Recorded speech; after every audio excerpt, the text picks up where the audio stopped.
1950s. What does he mean by that?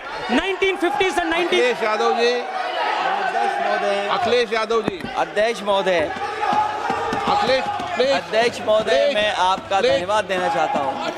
Please, please, अध्यक्ष महोदय, अध्यक्ष महोदय, अध्यक्ष महोदय, अध्यक्ष महोदय, मैं आपका धन्यवाद देना चाहता हूँ। आज मुझे एक बहुत महत्वपूर्ण समय पे मुझे बोलने का मौका मिल रहा है। अध्यक्ष महोदय, मैं अभी भारतीय जनता पार्टी के माननीय सदस्य को भी सुन रहा था, उनके वरिष्ठ सदस्यों को भी और माननीय मंत्री जी को मैंने सुना है, और इस महत्वपूर्ण विषय पर उन्होंने अपनी बात रखी है।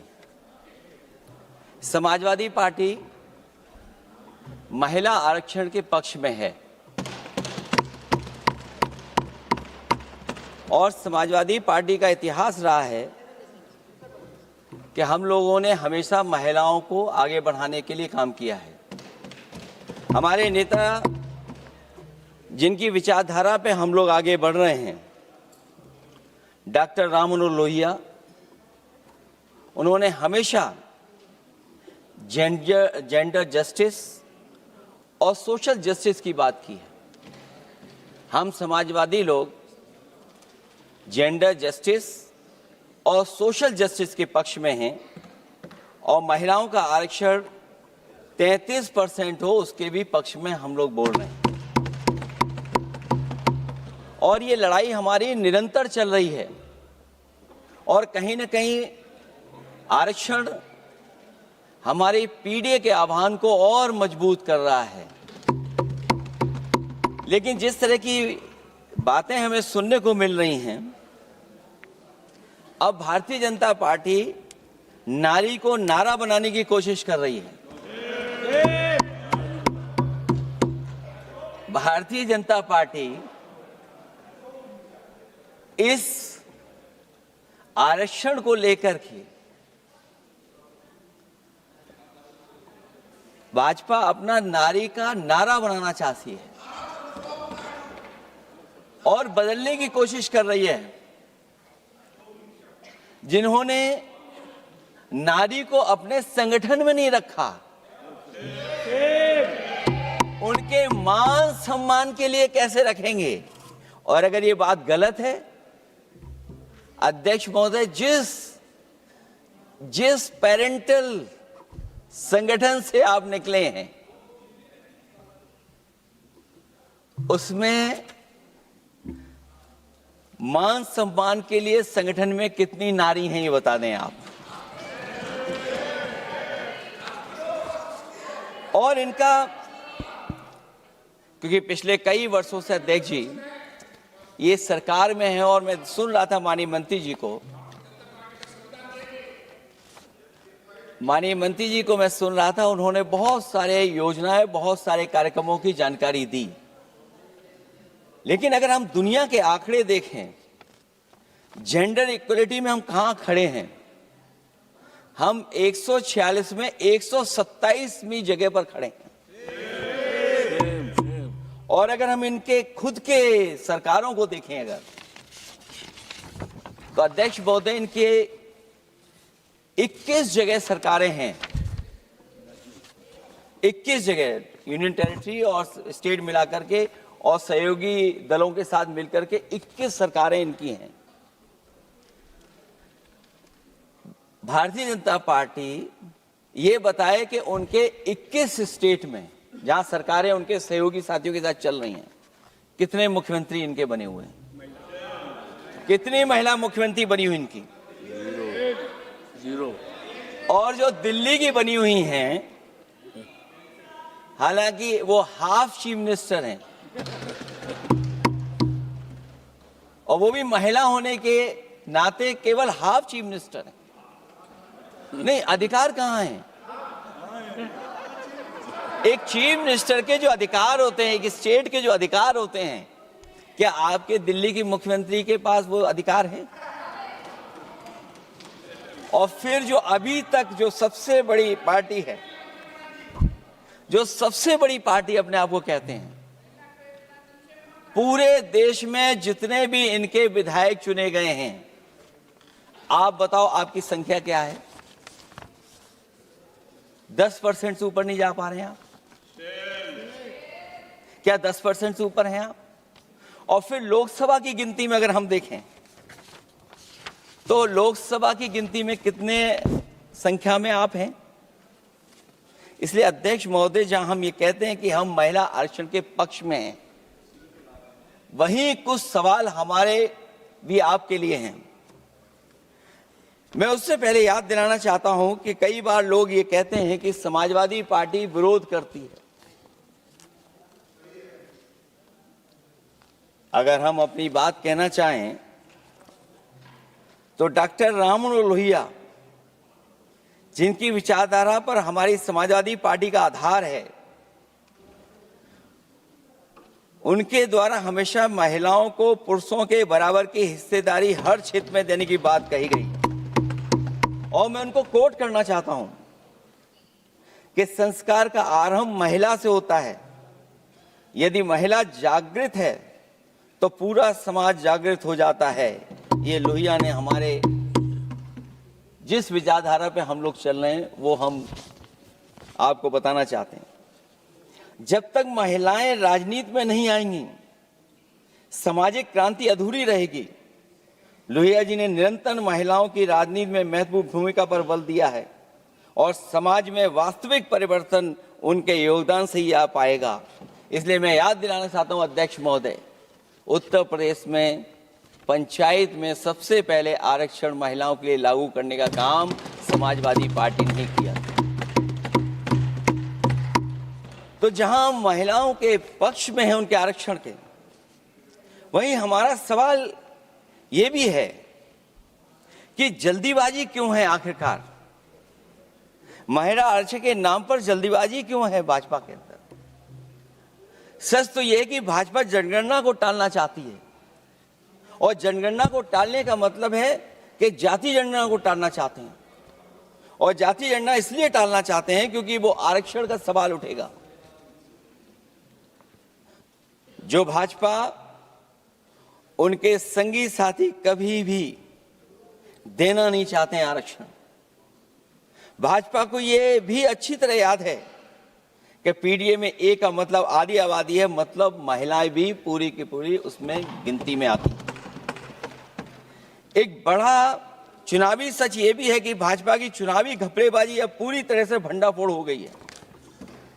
जो एसआईआर आप लेकर के आए थे अध्यक्ष महोदय, उत्तर प्रदेश में हम लोगों ने बड़े करीब से देखा एसआईआर। वो कहने को तो एसआईआर था, लेकिन सच्चाई में वो एनआरसी का रूप था। और एसआईआर के मामले में जिस तरीके से वोट काटने का काम शुरू हुआ, मैं बधाई देना चाहता हूं अपने पीडीए प्रहारी और संगठन के लोगों को जिन्होंने वोट बचा लिया। जब पहली गिनती में हम लोग बचाने में कामयाब हो गए तो अध्यक्ष महोदय, भारतीय जनता पार्टी फॉर्म 7 को लेकर के आई और फॉर्म 7 उन्होंने ऐसे बांटना शुरू किया, उस घपले को भी हम लोगों ने पकड़ लिया। और जब उस घपले को पकड़ा तो पता लगा फॉर्म 7 बंद हो गया उत्तर प्रदेश में। फॉर्म 7 से कोई वोट काटा नहीं गया। अध्यक्ष महोदय, जो फॉर्म 7 काटने के लिए जिससे दस्तखत कराए थे भारतीय जनता पार्टी ने, उस व्यक्ति को दस्तखत करना भी नहीं आता है। अध्यक्ष महोदय, जो एसआईआर के बहाने फॉर्म 7 लेकर के आए थे, जो फॉर्म 7 दस्तखत करा करके वोट काटे जा रहे थे उत्तर प्रदेश में, जब पकड़ा गया, हम लोगों को जानकारी मिली, हम लोगों ने उसको प्रेस के सामने लेकर के आए और चुनाव आयोग को शिकायत की। फॉर्म 7 से वोट कटना रुक गया, लेकिन अभी भी उस पर कोई कार्रवाई नहीं की जिसने उसके नकली दस्तखत कराए थे। अध्यक्ष महोदय, इससे तो लगता है कि पूरा का पूरी व्यवस्था जुड़ी हुई है भारतीय जनता पार्टी से। और धीरे धीरे जो भारतीय जनता पार्टी की सरकार चली है, हेरा फेरी हम लोग पकड़ लिए, भाजपा की कलई खुल गई और उसके समर्थक और वोटरों का आकार पड़ने लगा तब भाजपा निराशा के इस दौर में उभरने के लिए बिल लेकर के आ रही है। ये भारतीय जनता पार्टी का जो वोट कम हो रहा है,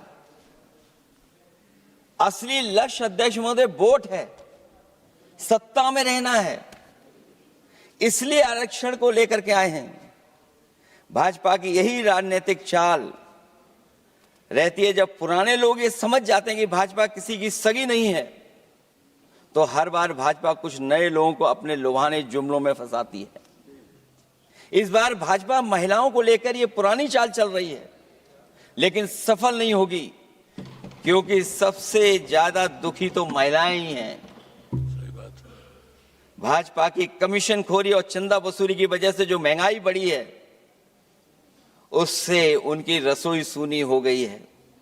रही सही कसर सिलेंडर की, बेतहाशा बढ़ती कीमतों ने पूरा कर दिया है। ये अध्यक्ष महोदय मैं इसलिए कह रहा था कि माननीय मंत्री सिलेंडर की याद दिला रहे थे। उन्होंने इज्जत घर को भी याद दिलाया,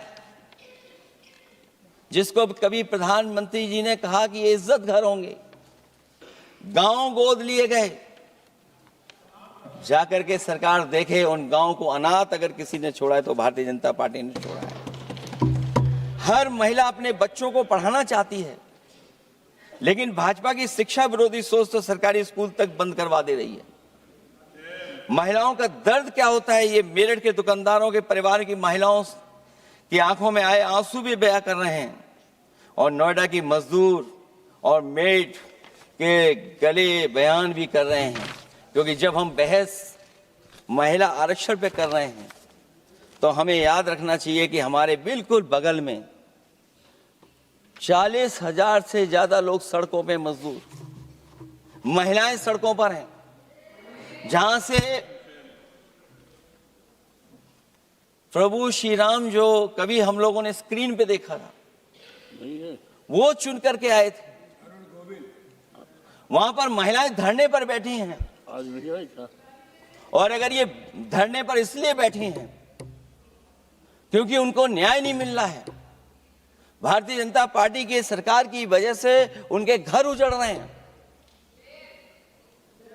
महिलाएं रो रो करके न्याय मांग रही हैं, तो मैं कहना चाहता हूं अध्यक्ष महोदय सरकार से कि अगर ये बिल इतना ही सही है तो इसे मेरठ नोएडा की पारिवारिक और कामगार महिलाओं के बीच बैठकर घोषित किया जाए कि उनके लिए इसमें क्या क्या होने जा रहा है।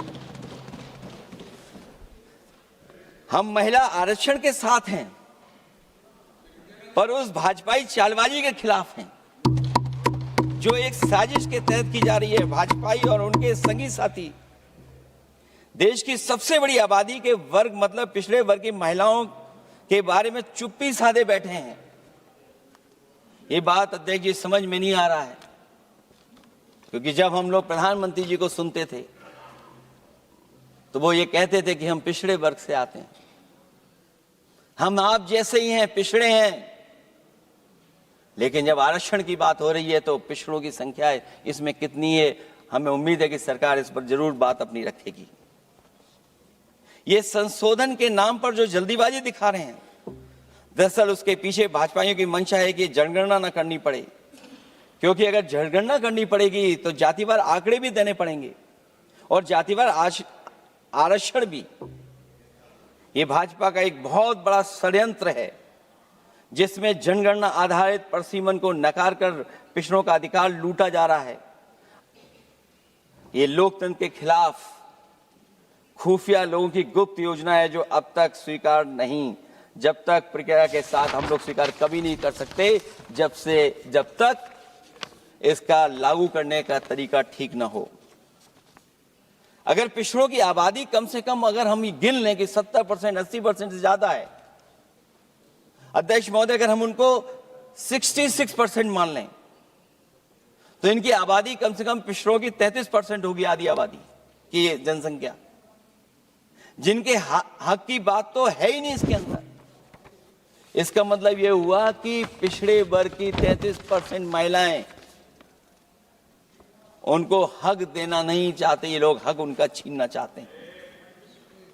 और फिर जो डिलिमिटेशन का साथ साथ लेकर के आए हैं ये डिलिमिटेशन क्या है अध्यक्ष महोदय? ये डिलिमिटेशन है कि इलेक्टोरल मैप को बदल दें। हमारे पूर्व में कांग्रेस के सदस्य ने ठीक कहा है कि जब डिलिमिटेशन की बारी आई तो इन्होंने पूरी रणनीति बना करके कि किस तरीके से लोकसभाओं के क्षेत्र बनाए जाएं, क्षेत्र कैसे बने जिससे कि उन्हीं को पॉलिटिकल लाभ मिले, वो हम लोगों ने आसाम में भी देखा और जम्मू कश्मीर में भी देखा है। इसलिए हम चाहते हैं कि पहले जनगणना हो और जनगणना जब आंकड़े सही आ जाएंगे अध्यक्ष महोदय, तब जाकर के डिलिमिटेशन ठीक होगा। और अगर आंकड़े ही ठीक नहीं हैं तो फिर आरक्षण कैसे ठीक होगा? क्योंकि आरक्षण का आधार ही हमारा जनसंख्या पर है।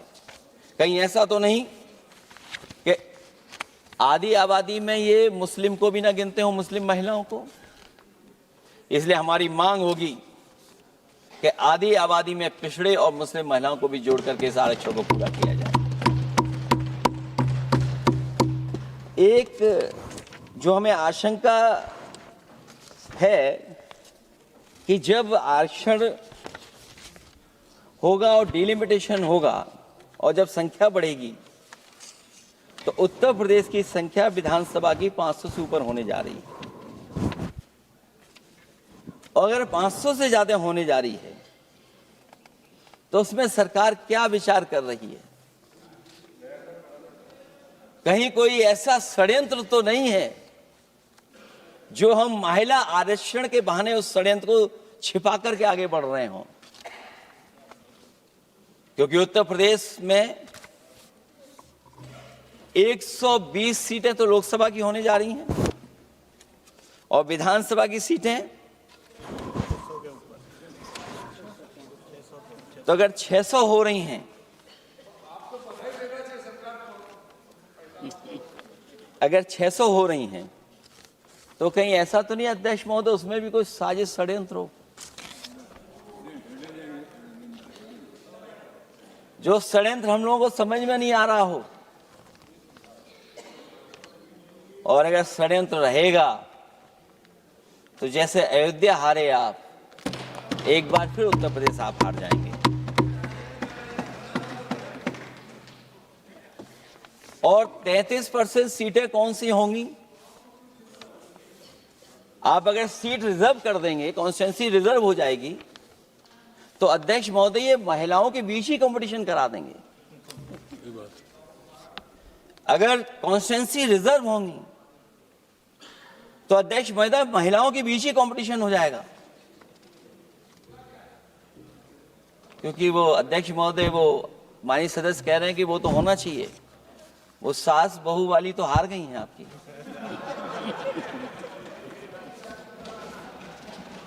तो अगर पार्टी को ये मौका मिलेगा तो न केवल कंपटीशन से हम बच सकते हैं बल्कि संख्या महिलाओं की लड़ने की ज्यादा होगी। ये महिलाओं को ज्यादा नहीं लड़ने देना चाहते हैं चुनाव, इसलिए कॉन्स्टिट्यूंसीज को रिजर्व कर रहे हैं। अध्यक्ष महोदय हमारा पक्ष है, हमारी मांग है कि ये जो लागू हो आरक्षण वो पार्टी को मौका मिले, पार्टी लड़ाए उनको, पार्टी संख्या तय करे। इसके साथ साथ जो रोटेशन वाला है इशू, स्वाभाविक है कि जब हम एक क्षेत्र से लड़ते हैं अध्यक्ष महोदय तो एक भावनात्मक अटैचमेंट बनता है वोटरों के बीच में। और अगर ये रोटेशन का मामला होगा तो अध्यक्ष महोदय कोई भी अपने क्षेत्र में बहुत ज्यादा भावनात्मक लगाव नहीं रखेगा क्षेत्र की जनता से। तो अगला क्षेत्र की सोचने लगेगा कि अगला क्षेत्र हमारा क्या होगा। इसलिए हम इसके भी खिलाफ हैं अध्यक्ष महोदय कि रोटेशन नहीं हो। हम रोटेशन की प्रणाली के खिलाफ हैं, इसके पक्ष में हम लोग नहीं हो सकते।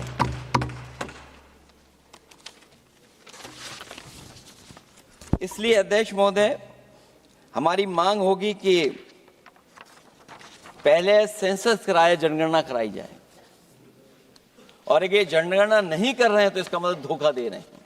क्योंकि पुराने बिल में जो हम लोगों ने बात देखी और रखी थी उस समय वो यही था कि कि जनगणना करा करके महिला आरक्षण भी लाएगा। लेकिन ये लोग 2011 का लेकर के आ रहे हैं। इसका मतलब इनकी पूरी तैयारी है कि कौन सा लोकसभा क्षेत्र कैसा होगा। इनके गुप्त लोगों ने वो कहीं ना कहीं नक्शा बना करके रखा होगा, जिसको आरक्षण पास होते ही, बिल पास होते ही ये लागू करने की कोशिश करेंगे। और जो और सुधार होने चाहिए महिलाओं के, जो सुधार होने चाहिए, उन सुधारों पे इसमें बिल में कोई विशेष योजना या विशेष बात नहीं हो रही है। बिना उनके लिए लाभ पहुंचाए, सशक्तिकरण किए, शायद हम पूरा उनको हक नहीं दे पाएंगे। मैं अध्यक्ष महोदय आपसे यही निवेदन और अपील करूंगा कि पिछड़ों को, माइनॉरिटी को, खासकर मुस्लिम महिलाओं को आरक्षण दिया जाए। जो सेंसस से ये दूर भाग रहे हैं, वो इसीलिए भाग रहे हैं क्योंकि जाति जनगणना की मांग उठेगी, और अगर जाति जनगणना की बात उठेगी तो आरक्षण की बात और उठेगी।